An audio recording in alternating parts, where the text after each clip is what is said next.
La fornication, un péché odieux. La fornication, ou zina en arabe, est un acte que beaucoup commettent sans se rendre compte de sa gravité. Allah, le Tout-Puissant, dit dans le Saint-Coran, « Et n'approchez point la fornication. En vérité, c'est une turpitude, et quel mauvais chemin. » Sourate 17, 32. Ce verset met en garde contre même l'approche de la fornication, soulignant à quel point ce péché est détestable et dangereux. La fornication n'est pas seulement une atteinte à la morale personnelle, mais elle affecte également la société dans son ensemble en corrompant les liens familiaux et en dégradant la dignité humaine. La sévérité du châtiment pour la fornication. Allah, le Tout-Puissant, a prescrit des châtiments sévères pour ceux qui se livrent à la fornication. Cela montre l'importance de préserver la pureté et l'intégrité des relations humaines. Un autre verset du Coran dit « Les fornicateurs et les fornicateuses, fouettez-les chacun de 100 coups de fouet. Et n'ayez aucune pitié pour eux en ce qui concerne la religion d'Allah, si vous croyez en Allah et au jour dernier.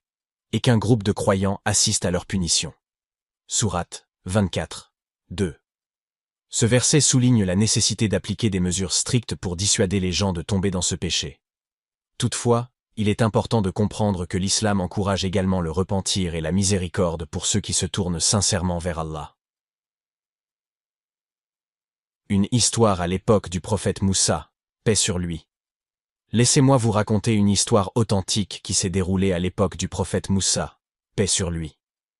Une femme repentie est venue le voir et lui a dit « J'ai commis le péché de la fornication, et j'ai donné naissance à un enfant que j'ai ensuite tué. » Bouleversé, Moussa lui a répondu « Tu as commis un péché immense, quitte cet endroit avant qu'Allah ne fasse descendre sur nous le feu du ciel à cause de ton acte. » La femme s'en alla, mais plus tard, Allah envoya un ange du ciel à Moussa et lui dit « Qu'as-tu fait à cette femme repentie?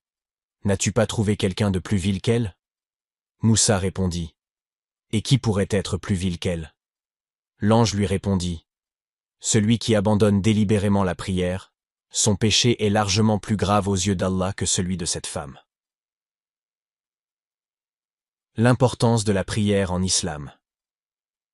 La prière, ou salat, est l'un des 5 piliers de l'islam et constitue un lien direct entre le croyant et Allah.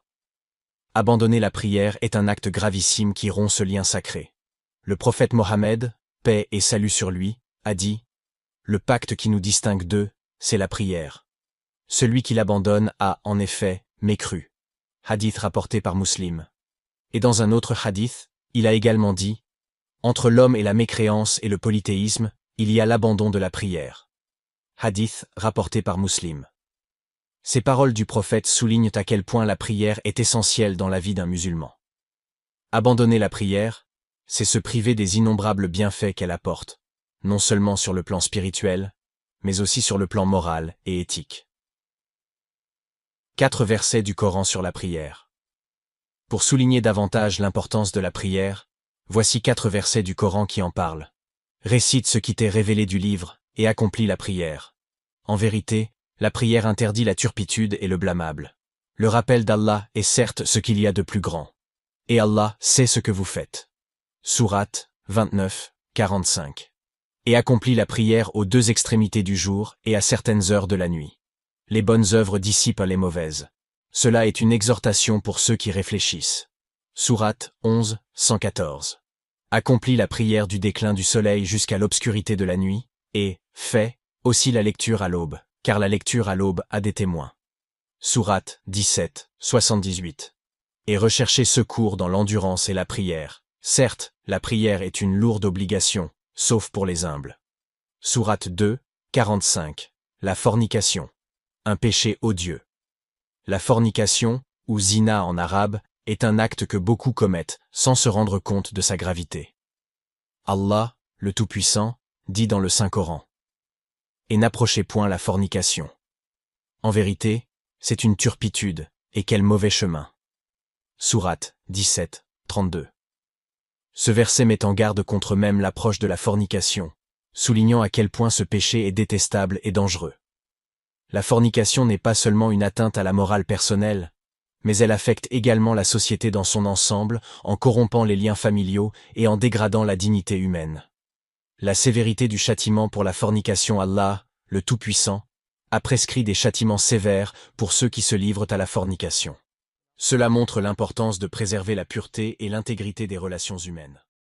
Un autre verset du Coran dit